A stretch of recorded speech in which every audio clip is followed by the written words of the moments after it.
Hello, my name is Joshua Bruckner. I am from the Massachusetts Department of Agricultural Resources, where I work as the Asian Longhorned Beetle Outreach Coordinator. Welcome to our talk.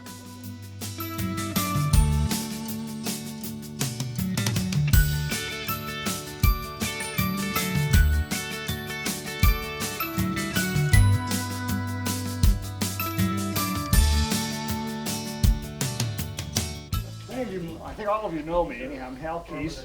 I'm a trustee of the Southborough Open Land Foundation, and tonight we're proud, or happy I should say, to sponsor a presentation on invasive insects.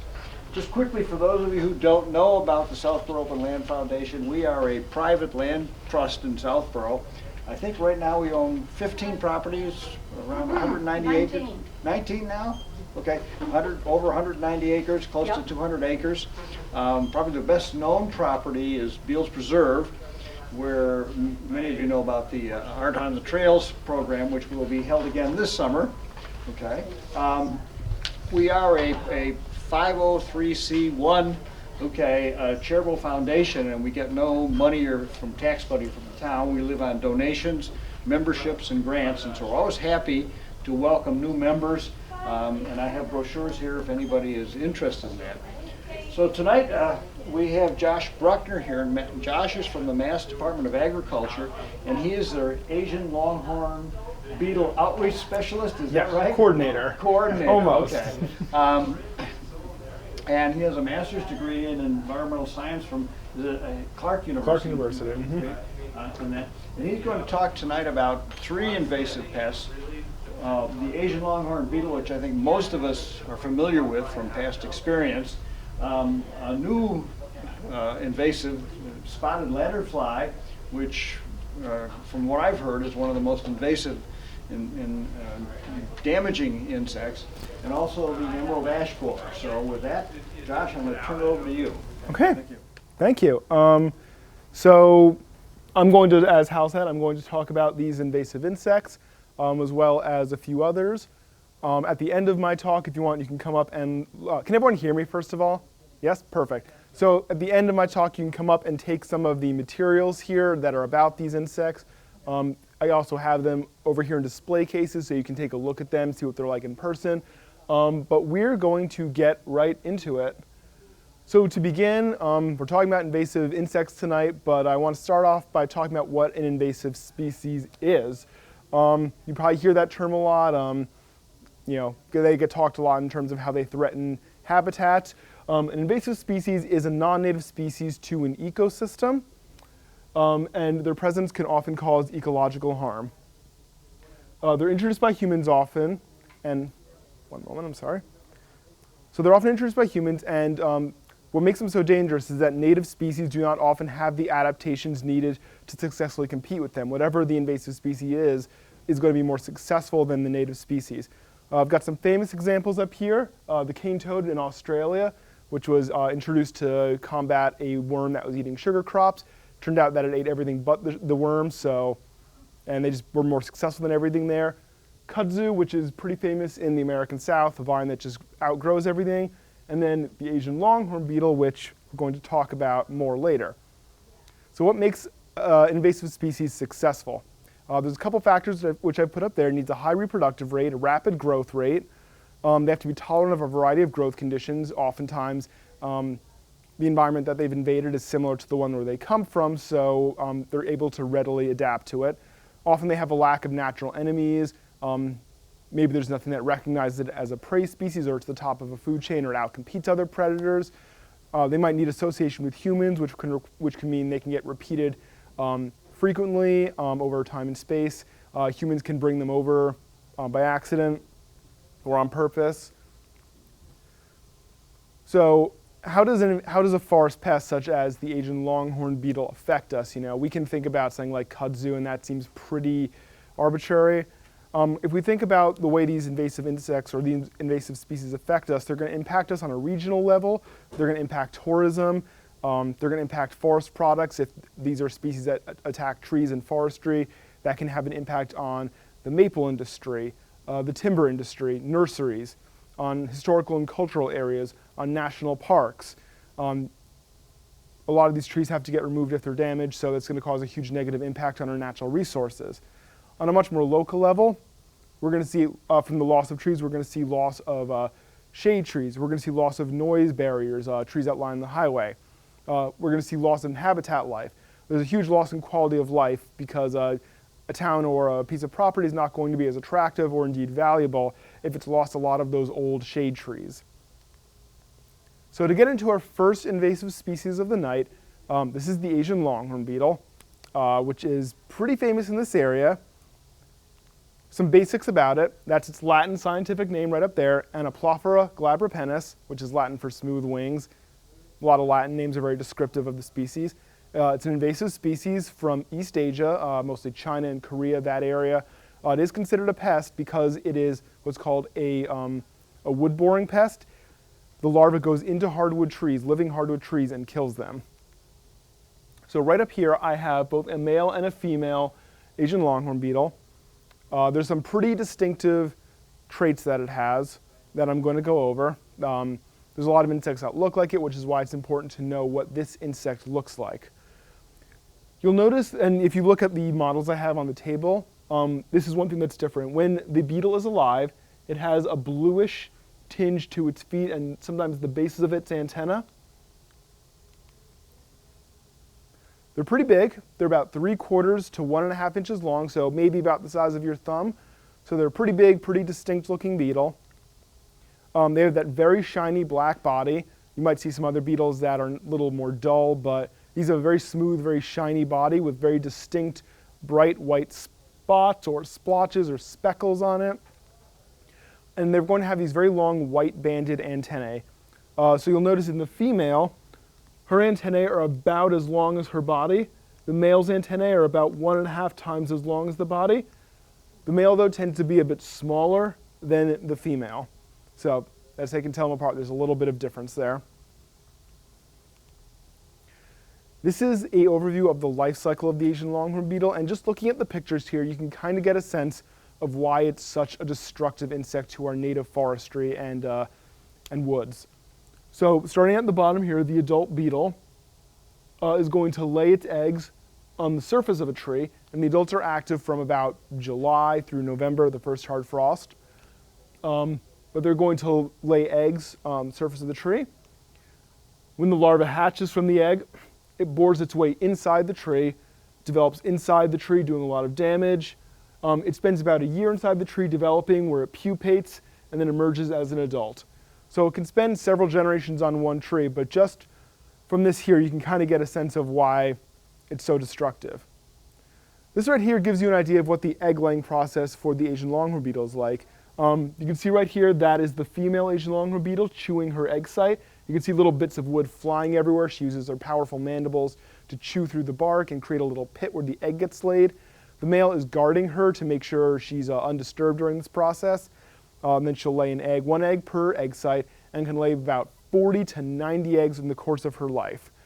So that's quite a lot, and at least when the infestation's bad, there's going to be a whole lot of beetles. So that's a lot of eggs on one tree. From the egg, we get a larva, and they bore their way inside the tree and survive over winter inside the tree. They can spend about a year developing inside that tree. And the reason they're so damaging, the adults do some damage to the leaves of the tree, but the larva is what does the real damage that ultimately kills the tree. They create this gallery inside the tree in the heartwood, making these huge tunnels and galleries that eventually create structural damage. They're going through the living layer of tissue on the outside of the tree called the cambium layer to get to that heartwood, so that's disrupting the tree's ability to feed itself. And they're creating this waste material called frass, this long matchstick-like shavings of wood that gets pushed out of the tree, so that's a good sign of damage. But when they're inside the tree, they are protected from the cold and from predators, so they can develop pretty undisturbed. And once they pupate after about a year, they're going to spend about 2 weeks in that pupal stage, develop into an adult, and then bore their way out of the tree. And then when they're an adult again, they're going to find a mate, they're going to lay eggs, continue the life cycle.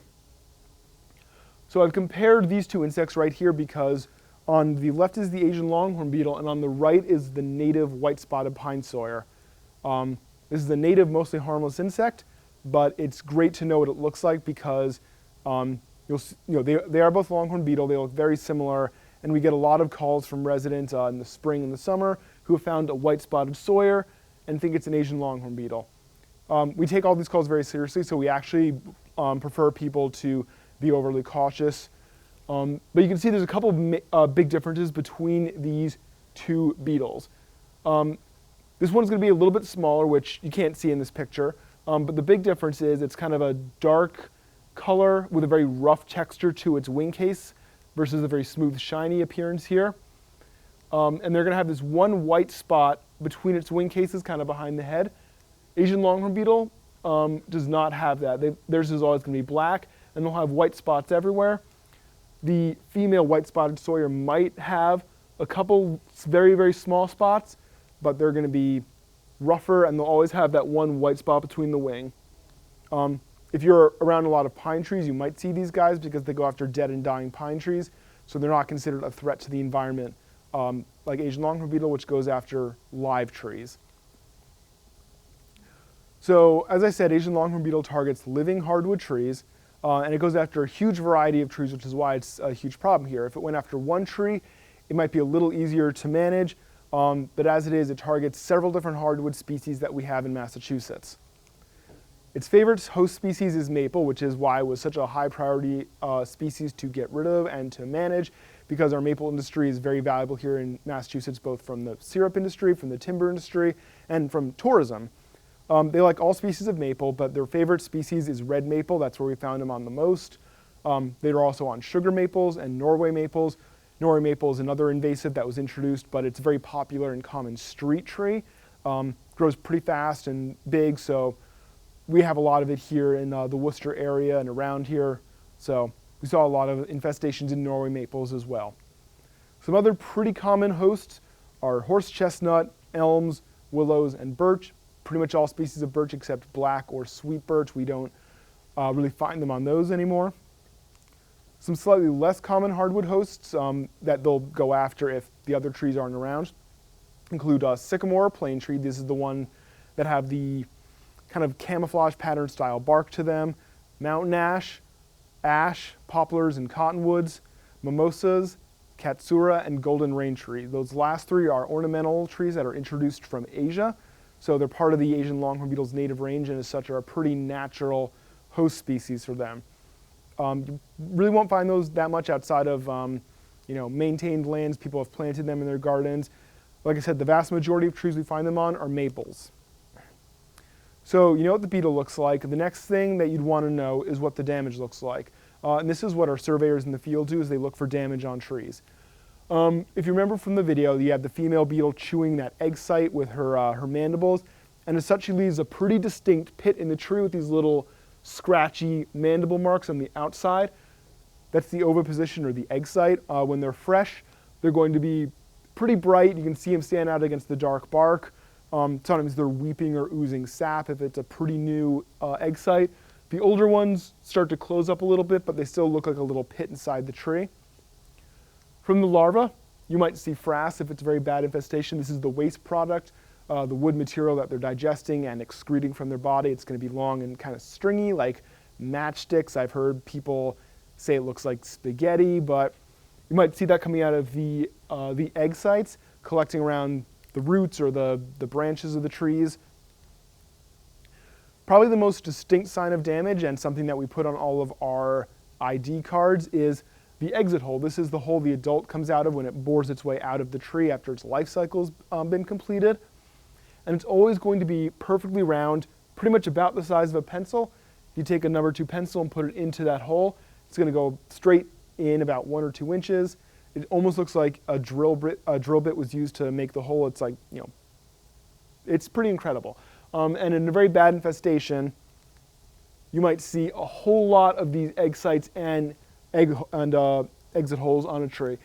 You can even, like right here, this looks like a red maple, or this might be a sugar maple, but it's definitely a maple. And you can see even, I think, from the back, the difference between the egg sites, these little bright pits, and then the exit holes. And then right here on this log gives you a pretty good sense of what the damage looks like. You can see the gallery inside that hole. or inside the log, and you can see the staining on the wood from the damage the larva has done. So this is a pretty bad infested tree. We don't usually find trees like that anymore, but earlier on when we were starting our eradication program, this is what we were finding. So the Asian longhorn beetle is quite destructive because it can kill a healthy tree in about 8 to 10 years. You're going to have generations of beetle on this tree doing a lot of structural damage, and after about 8 years you're going to have a lot of damage to that tree. A windstorm might knock it over. It's not going to be very good for the tree or for the community. As I said, you're going to have a loss of decorative species. It's going to have an impact on the town, on the environment.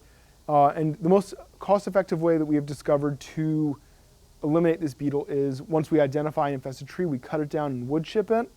I'll get more into that in a little bit. You might want to know how it got here. So the Asian longhorn beetle is not a very good flyer, which means it got over here, as I said, beginning through human interaction. It originates in Asia, and as it's a wood-boring insect, the wood that the larva was developing in China and Asia was turned into pallets and packing crates and then shipped over here.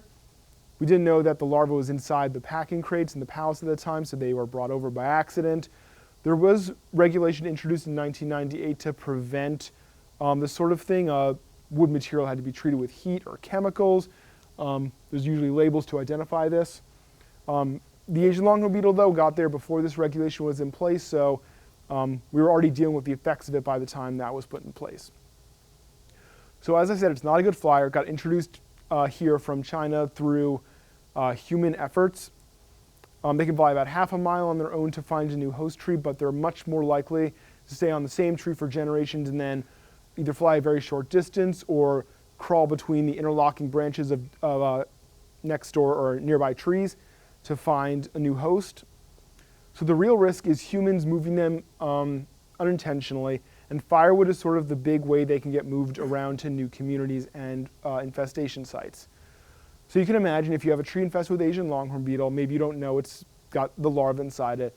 It gets knocked down in a storm, you turn it into firewood, put it on the side of the road and sell it to people, or you bring it up to a campsite somewhere, or you bring it over to your friend who lives in another town or whatever. You could be moving the beetle and the larva to a whole new infestation site. The adult's going to emerge, find some new host trees to infect, which is how this and a lot of other insects have spread around. So we strongly push the message of not moving firewood, getting your firewood locally. If you're going camping, getting it at that site, getting heat-treated firewood that kills whatever might be inside it, so you can prevent the spread of Asian longhorn beetle and other invasive insects. So the question might be then how the Asian longhorn beetle got so bad in Worcester. So it's a shipping city, which means a lot of things are coming in from other parts of the world. It took about 10 years, probably 10 years or more, for the beetle to be discovered in Worcester. So it had a lot of time to develop and sort of get root in a lot of trees. And before the discovery of the infestation, there were a lot of hardwood trees and a lot of maple in Worcester.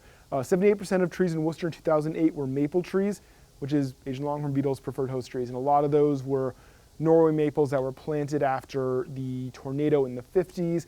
Like I said, they're a very fast-growing street tree. They grow up pretty quickly, give you a lot of shade. They turn a nice, pretty color in the fall. They turn like very bright yellow sometimes. That gives Asian longhorn beetle whole streets of host trees that they can infest and deal with. To give you an idea of what this looks like, this is a street, this is Granville Ave in Worcester, which is pretty close to where we found the first Asian longhorn beetle. And this gives you an idea of what kind of the real world human impact of the beetle is. We can talk about impact on forestry or on the maple syrup industry.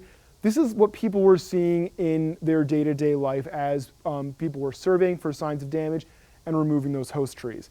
So on the left, we have the street before removal of infested trees, and on the right, we have that street afterwards.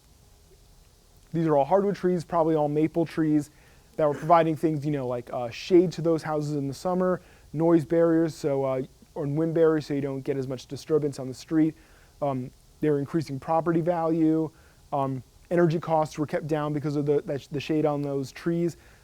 Makes the community look a lot nicer. And even though You have these evergreen trees in the background because Asian longhorn beetle won't go after a softwood tree. The street looks a lot different, and this might have happened over the course of a day or a couple of days. So people saw their communities transformed maybe overnight or in a very short period of time, which was a bit shocking to some people. And we had a lot of pushback initially when this eradication program started, because this is the sort of thing people were afraid of. I think now people understand what we're doing in our message, and they see kind of the positive impact we've had in helping to control this insect. But when this is what you're seeing, it's a little hard to understand maybe, or people get a bit emotional. What happens to the chips? Oh, I'll get to that in a minute. But we do deal with all the trees that we cut down in a safe way.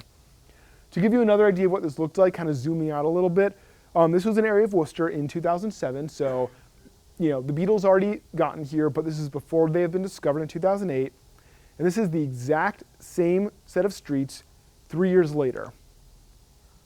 It almost looks like a different neighborhood, but you can see it's the same streets, and it's a pretty dramatic change to that community. To talk a little more about the regulation side of it, this is what's called the regulated area. This is the 110 square mile where we survey for the Asian longhorn beetle to find infested trees and get rid of them. So the infestation was discovered in 2008, but it's probably 10 to 15 years. It was probably 10 to 15 years old before that point, which means, like I said, the beetle had a lot of time to sort of get a foothold and start establishing itself.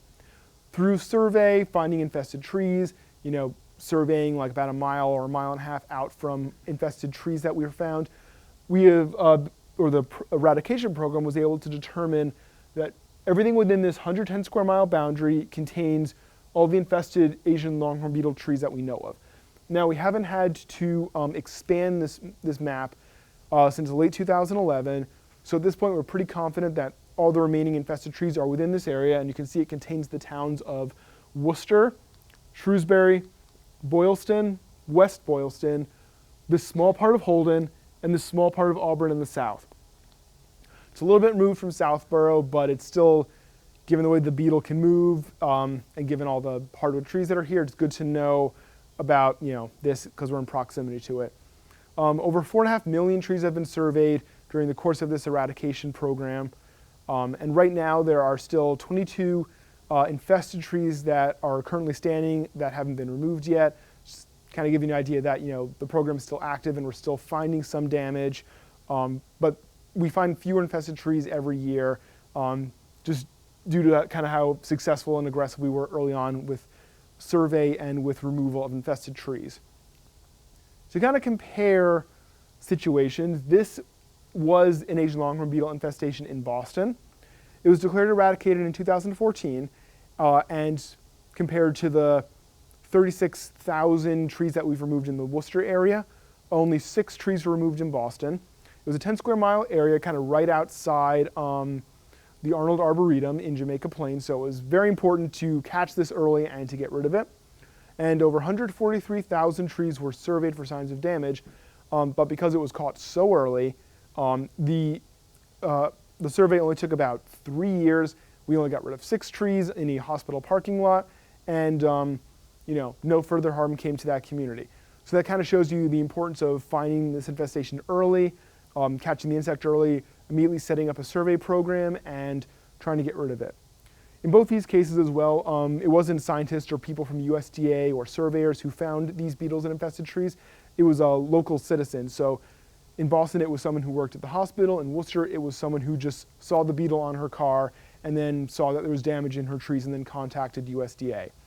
So education and local knowledge is very important in finding this and in other infestations so we can deal with it quickly. There's only so many people on a survey staff, so many officials from USDA or DCR that can check this in their daily job. So it comes down to everyday citizens and members of the public to check for it. This kind of zooms out a little bit and shows you some of the infestations we're dealing with, not just in Massachusetts, but throughout the country. The yellow on this map shows hardwood and maple forests in the Northeast. And you can see Worcester is sort of positioned right at the base of this big hardwood forest that goes all the way up through the Northeast, through through Vermont, New Hampshire, upstate New York, Maine, up into Canada, which means if the Asian longhorn beetle sort of ran rampant and we didn't have this eradication program or didn't know it was there, there'd be a lot of trees that would be removed. That's a lot of, you can imagine, that's like huge swaths of like beautiful mountains and natural parks and natural resources that could be damaged, and we lose all those trees to the Asian longhorn beetle. Some other infestations I want to highlight. There was one in Chicago in the late 90s that got eradicated. There were some in New Jersey that got eradicated as well. Ontario had their own infestation that was declared eradicated in 2013, and they're dealing with it again still. There's currently an infestation in Brooklyn that we are hoping to declare eradicated later this year. And there's still one in Ohio that was discovered in 2011. Small parts of that regulated area have been scaled back because they have been declared free of Asian longhorn beetle, but they're still surveying out there. So I've mentioned the eradication program a lot, and that is reliant upon ground survey crew who can go around and take a look at the infested trees in a very systematic way and identify ones that are damaged by Asian longhorn beetle. So this is what it looks like. You've got a ground crew that go around with binoculars, or they have very powerful scopes. Sometimes you have climbers who go take a look at damaged trees, and you can kind of see how high up in the trees these guys are. The Asian longhorn beetle can be anywhere on a tree, so if you have a tree even that's, 40 feet tall, 50 feet tall, bigger, those really big old maples that you sometimes see like in parks or in graveyards or whatever, they are surveying these trees. They are looking at every inch of them with binoculars to see if they can find those little egg sites or those pencil-sized exit holes. They've got the climbers who can take a closer look. So they can, and then they put all this into a GIS program so they can keep track of what trees are and aren't infested and damaged. They also use traps, which look like this. Maybe you've seen them before, to keep track of where the beetle is. They get moved around every year to see if the beetle's been moving to new locations. It uses a combination of pheromones and distressed plant smell to attract the beetle, and then they fall into this cup at the bottom, which is full of salt water. They're not very good flyers, so they'll fall down there and they'll drown, so we can see where the beetle is. We haven't found a beetle in a trap since summer of 2016, so that combined with the fact that we're finding fewer and fewer trees every year means our eradication program has been moving in the right direction for several years now. So once our ground survey crew is out there and they've identified infested trees, they get removed. Not always with a giant crane, but we do remove every infested tree, and we've removed over 36,000 trees since our program started in 2008. And a lot of those trees were gotten rid of very, very early on when we were first finding huge stands of infested trees, whole streets that had trees that had to be removed. Once those trees are cut down, including the stump, we have to dig up the stump as well, they need to be wood chipped. We've determined that once a tree has been wood chipped twice and down to about 2 by 1 inches, that's too small of a piece of wood for the larvae to survive. They can't survive the process of going through the chipper. They die when they're exposed to the air or just in a giant steaming pile of mulch. So the wood all stays within that regulated area. No infested woody material can leave the regulated area, so it stays within there, and that's where we have the grinding site. And once the the tree's been chipped like this, it's considered deregulated. They can be moved outside that area. They can be sold or used for mulch or energy or anything like that. And then part of the process is replanting. This is mostly done by nonprofits like the Worcester Tree Initiative, but earlier on we did have a much more robust replanting program where we would offer trees to people that had lost them due to the Asian longhorn beetle, and these trees were all non-host trees such as oak or cherry or pine that the beetle wouldn't go after, and we were hoping to create a diversity in trees so we would be more resilient to whatever insect or pest came along next. So that's pretty much everything, or that's the important stuff on Asian longhorn beetle. I'm going to start talking about some other insects now. So this is a much newer one, pretty distinct, pretty vivid, but it's pretty important to know about because it's quite dangerous. So it's called the spotted lanternfly. Its Latin name there is Lycorma delicatula. Not sure what that means in Latin. If there's anyone who knows Latin, they could tell me. So they are also an invasive insect from East Asia, from like China, Japan, and India. And they're a sap-sucking insect, which, unlike a wood-boring Asian longhorn beetle, this means they have a proboscis, which they use to puncture a tree or a plant and suck the sap out of them. They target about 70 different trees and plants that we care about, including tree of heaven, black walnut, and then fruits and crops like grapes, apples, hops, cherries, peaches.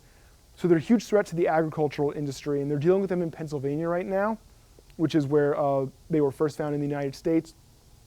And their wine and their grape industry has seen a lot of damage to their produce from the spotted lanternfly. So this is what the damage looks like from the spotted lanternfly. Like I said, it's a sap sucker, which means it draws sap from the outside of the tree. It's gonna, the sap's gonna be running down the tree. Their waste product, which is called honeydew, is a very sticky, sweet substance that's going to promote the growth of mold that accelerates tree death. It's also going to cause insects like wasps and hornets and ants to come to that sweet substance and start eating it and attacking the tree wounds. So between those couple things, it's eventually going to lead to tree death. This is what their most common host looks like. It's called the tree of heaven, or ailanthus. It's also an invasive species that was introduced hundreds of years ago as a pretty hardy urban tree.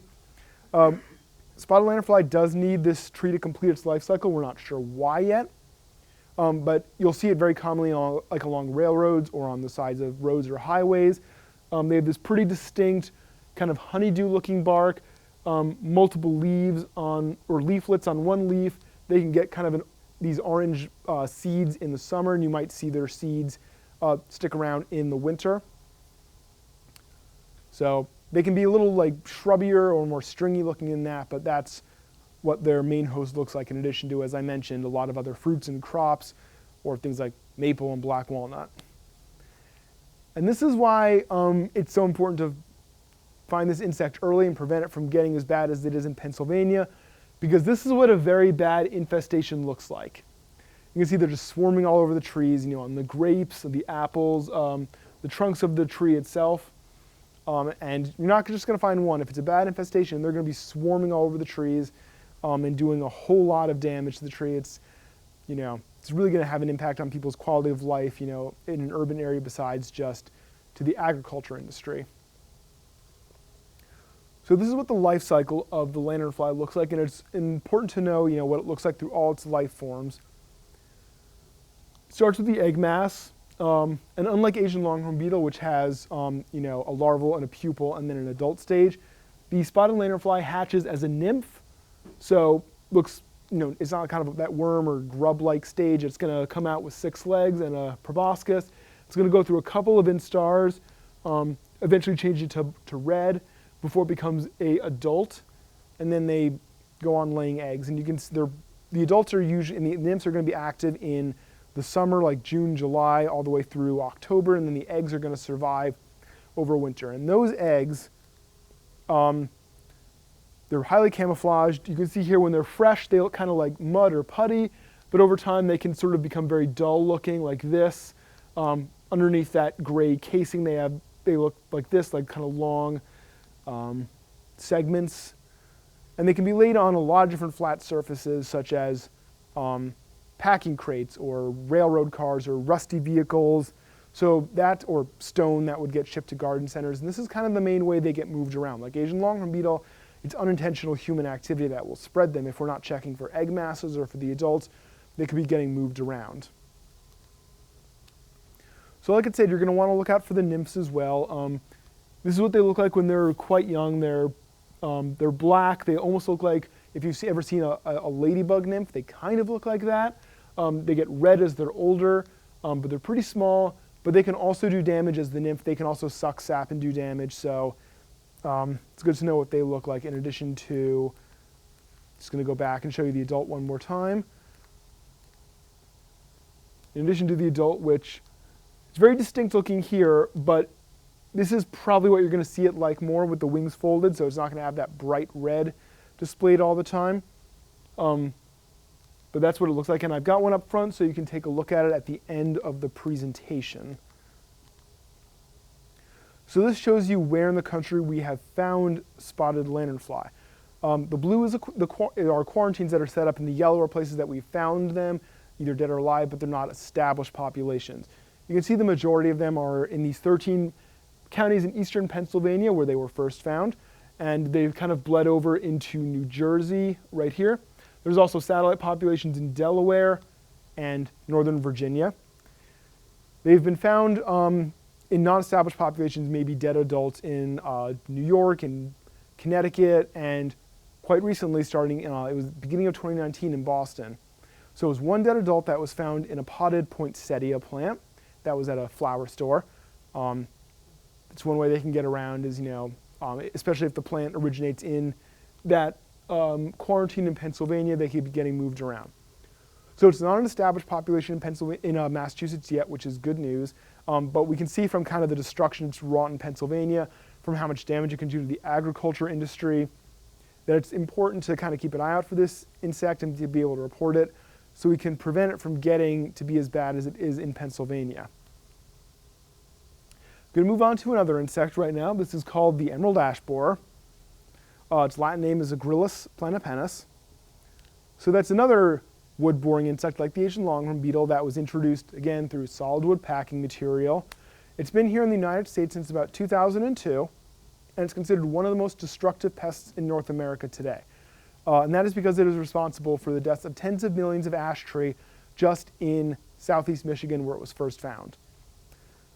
We have there's not so many native ash trees in this part of Massachusetts, but if you go into western Massachusetts or other parts of the country, you're going to find a lot more native ash trees, and they can get to be pretty big, pretty distinct. They're a pretty good lumber tree, which is why this is such a species of concern. This is its native range. Once again, it's East Asia, China, Japan, Korea. Thanks to our global economy, a lot of these insects are getting unintentionally moved around, and if we're not checking for them enough or have strong enough, inspections, they could get here and then kind of get themselves established. They go after all species of ash trees, including white ash, black ash, green ash. I think American species of ash are more susceptible to them, but they will go after pretty much any ash species. This is what the life cycle of the insect looks like. Kind of similar to the Asian longhorn beetle. You'll notice it goes from egg to larva, where it bores into the wood and does damage. It'll pupate inside the tree where it's protected, emerge as an adult in late spring, summer, where it'll go around and infest new trees. Once again, as with Asian longhorn beetle, the larva is what does the majority of the damage to that tree. They're the ones that go inside the tree, and they eat the living layer of tissue underneath the bark called the cambium layer that transports water and nutrients. Problem is, unlike with Asian longhorn beetle, which takes about 8 to 10 years to kill a tree, the emerald ash borer larva can kill trees in about maybe 2 years, and they can fly about 2 miles to find a new host tree. So in addition to killing trees much more rapidly, they can fly much further to find a new tree and spread pretty quickly on their own. We've been able to quarantine Asian longhorn beetle and set up an eradication program. As you'll see quite shortly, that's not possible with emerald ash borer because it's so fast. This is what the damage the beetle leaves behind looks like. If you peel away the bark of an infested ash tree, you're going to see these long, kind of S-shaped galleries inside the tree. That's from the larva. They're literally the tunnels they're chewing as they eat away at the living tissue. The adult is going to leave behind a distinct D-shaped exit hole. Looks like a D or a half moon. It's about the size and shape of the beetle as it bores its way out of the tree. In addition to that damage from the beetle, the ash tree, since it's very distressed, is going to start in a very bad, if it's like dying a lot, is going to send out these what's called epicormic shoots, these young green shoots from the bark of the tree or the trunk. So it's kind of like a last-ditch effort to kind of get more energy in. You might also see damage from woodpeckers. This is called blonding.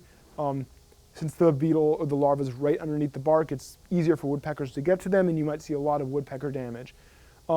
You might see these on ash that are dying from other reasons as well, so it's not necessarily just a sign from emerald ash borer. But if you see it in conjunction with those D-shaped exit holes, or if you're near where there's emerald ash borer damage, could possibly be from that insect. Question? That was the orange spot, the D-shaped exit hole was that orange spot where the finger was? So that's a penny for scale. This right here is the D-shaped exit hole. That's the tip of a knife. I have some wood damage up here where you can see it afterwards, but it's very, very small. The emerald ash borer in comparison to the Asian longhorn beetle is quite small. They're only about a ½ inch long. They can like fit onto a penny. This is what they look like. They have this brilliant green tone to them, pretty short antenna, this longish shape to their body, and underneath the wing casing, their body, their abdomen is this kind of brilliant, like copper purple color. And they're very iridescent jewel tone as well.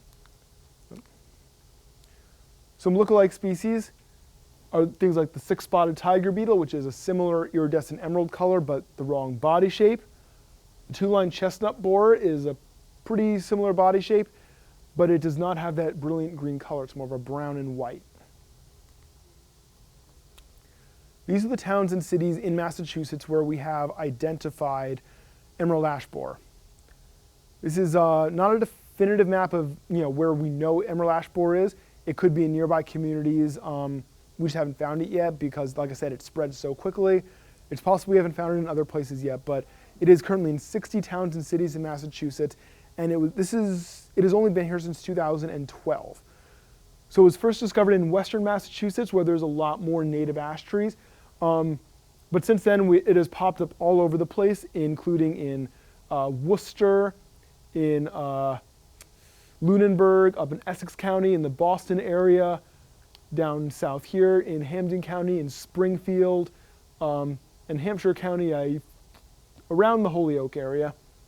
So I know the text is a bit small to read, but you can find this online, either on the DCR website or the Department of Agricultural Resources website. It's a lot of communities, and this is just, again, in Massachusetts. If you wanted to look at the country as a whole, this is what we're dealing with. So the yellow are counties where we have confirmed emerald ash borer, and remember, this is current as of March of 2019. This started with an infestation in southeast Michigan in 2002. Since then, it has spread throughout the Great Lakes, through New England and the Northeast. It's currently, as of I believe last year, in all of New England, including Vermont and Maine. It's as far out west as Kansas, Colorado, and far down south as Texas, North Carolina, Alabama. There's a lot of places where we have a lot of ash trees. If you go to other parts of the country, you might see them a lot more. You might see some much bigger ones. I know Tower Hill Botanical Garden in Boylston has a very large, very beautiful ash tree. It's probably the best looking ash tree, healthiest one I've seen.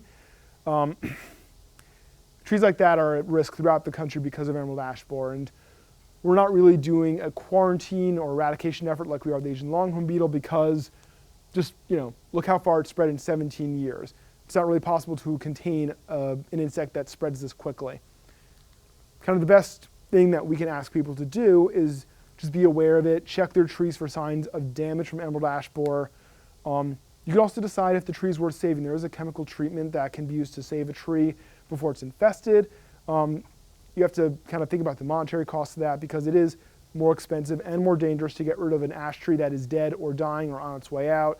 I do have some information up here if you want to look at that, but there are preventative measures that can be done. We're looking into biocontrols like parasitic wasps that might be used as a way to control this insect. We haven't found anything definitive just yet. I'm going to talk about some other insects in 1 second. You're probably familiar with this one, I'd imagine. So, the gypsy moth is kind of a good example of one of the original invasive species we've dealt with in Massachusetts. They've been here since the late 1800s. And for those who don't know the story of how it got here, it was introduced by a scientist in, I forgot the town name, but it was somewhere in Massachusetts who wanted to have an American species of silkworm, figuring that this would be able to produce silk and compete with Chinese markets. Gypsy moth is a very bad silk producer, and it got out of his lab accidentally. He wasn't able to catch it and contain it, and then it spread across the state and the region, and we're dealing with it now over 100 years later. So the gypsy moth's preferred tree is oak. The larva is what goes after the trees. They'll go after the leaves of the tree, but in a very bad infestation year, like in 2016, they'll go after pretty much anything with leaves, including, if there's nothing else available, pine needles. But in typical years, you're going to find them on oak trees first.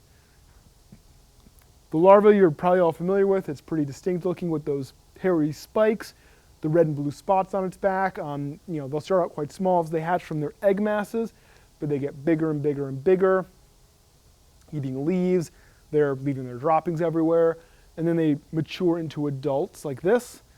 This is the male, the brown one. The female is white and she's flightless. So she'll just cling to trees, put out pheromones to attract the males who will come to her so they can lay fertilized eggs. You're going to see the eggs, you've probably been seeing them all winter on your trees and other vertical surfaces. They're kind of brown and fuzzy looking, and they might get little holes or look a little dull in them as we get closer to spring and hatch time. But that's what the eggs look like. Kind of the main method of control we have for this insect is a soil fungus, which targets the larva. That was also introduced because it specifically targets the gypsy moth larva. If there's a lot of rain or if we have a good amount of rainfall, the fungus can thrive and it'll infest the larva. If we're coming off of a drought like we were in 2015 and 2016, then we're going to have a very bad infestation because there's nothing that can let the fungus grow and stop the larva. This is a map of defoliation from DCR of trees that were defoliated thanks to gypsy moth in 2018. You can kind of see where they're concentrated, kind of around the Springfield Holyoke area, a bit throughout Worcester County, up here in Essex, tiny little bit down there on the Cape. This isn't as bad as in previous years. It says that's 159,000 acres of defoliation. This was worse in 2017 and 2016, and the real risk to tree health is if there's areas and trees that are defoliated year after year after year, that tree's going to lose a lot of energy putting out leaves because it has to regrow those leaves it lost, which will eventually lead to tree death. Another one I'm going to touch on briefly is called the hemlock woolly adelgid. This is a very, very small insect. You can see it right there for scale. That is a hemlock pine needle right next to it. And if you're familiar with the hemlock, it's not like a pine with these nice long flowy needles. It's got little stubby needles. So it's a very, very, very small insect. First reported in the US in 1951. Targets all hemlock trees. And it can kill them in about 4 to 10 years from sucking the sap from them. And they're most distinctly identified not from the tiny aphid, but from the kind of fuzzy white stuff they leave behind. It almost looks like snow. If you turn over a hemlock branch or some needles, especially in the summer, you might see this white fuzzy growth like that, and that's the sign of the adelgid. They feed in the cooler months, like October through winter, and they are cold limited, which means they can't survive if it's too cold out. Problem is, due to things like climate change, we are having warmer winters. We're getting warmer temperatures in more northern ranges and elevations, so their natural range is being expanded. They can get up further and further north. Biological controls are being looked into as a way to control these, but there's also some like horticultural oils that can be used that can be looked into. The winter moth is another invasive moth, but this one is a little bit more of a success story compared to something like the gypsy moth. It's been in North America since the 30s, and I think was found in Canada in the 1950s. Like with gypsy moth, there's a lot of sexual dimorphism between the male and the female. The male has wings and can fly. The female is also flightless, but in the case of the winter moth, she has vestigial wings, which means they're there, but they're not really functional, kind of like the appendix in a human. So she crawls up surfaces, puts out pheromones, the males come to her. And they're called winter moth because the adults are active in the winter. It used to be you'd turn on your porch light or headlights in the winter in November or December, and you'd see these clouds of white moth flying everywhere. That was the winter moth. They lay their eggs, and then the larvae kind of survive underground, and they come out in the spring, and the reason they're so damaging is they go after the buds of trees as they're developing. And they go after a lot of fruit like blueberries and apples, but they'll also target maple trees, elm trees, oak trees. They'll get inside that bud as it's developing, and they'll start eating it and destroying it. The tree's going to have to put out more energy to regrow those leaves, and that is really going to be detrimental to its growth and survival. So we don't see as much as we used to even a couple of years ago. There used to be a lot more in eastern Massachusetts. Two things that might be attributed to: one, possible early budding from climate change maybe has disrupted their life cycle a bit. More directly, we know that scientists from University of Massachusetts Amherst introduced a parasitic fly into Massachusetts that only targets the larva of the winter moth. So by using this very specific biocontrol method, they were able to reduce the population of the winter moth down to, what's considered like a non-pest level. Like, they're not eradicated, but they're not like harmful to our environment at the same level they used to. And this is definitely good news because there are some biocontrols such as parasitic flies or wasps or fungi or things like that that can be used against invasive species. You just have to do very careful research to make sure that you're getting things that will only target the species in question, or else you might have a lot more widespread damage. The winter moth, I think, is an example of a very successful version of that.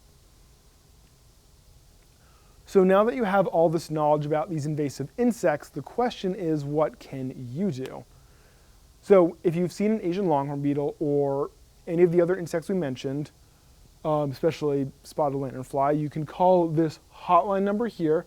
And if you can't remember that or write it down, it's all up here on our handout, so you can take some of that at the end. You can also report it at our website, which is massnrc.org/pests, where there's reporting forms for Asian longhorn beetle, for emerald ash borer, for spotted lanternfly, so you can submit pictures there and information. Reports go to MDAR, they go to for Asian longhorn beetle, they go to the Worcester Eradication Program, and like I said, they take all reports very seriously. They'll go out in person, check your signs of damage, they'll check your trees. If you catch an insect and put it in a jar or a bag, they'll come out and take a look at that as well. So, if you see something and you're not quite sure what it is, rather than just saying, whatever, I guess it's not that big a deal, it's probably a white-spotted sawyer, I definitely encourage you to take a picture with your phone, catch the beetle if you can, take a picture of the damage on the trees, either call our number, report it on our website, and we will deal with it. We would rather come out and look at photographs or go out and inspect a damage that happens to be, from a woodpecker or it's a white-spotted sawyer, rather than have it be an Asian longhorn beetle or spotted lanternfly and we're not made aware of it.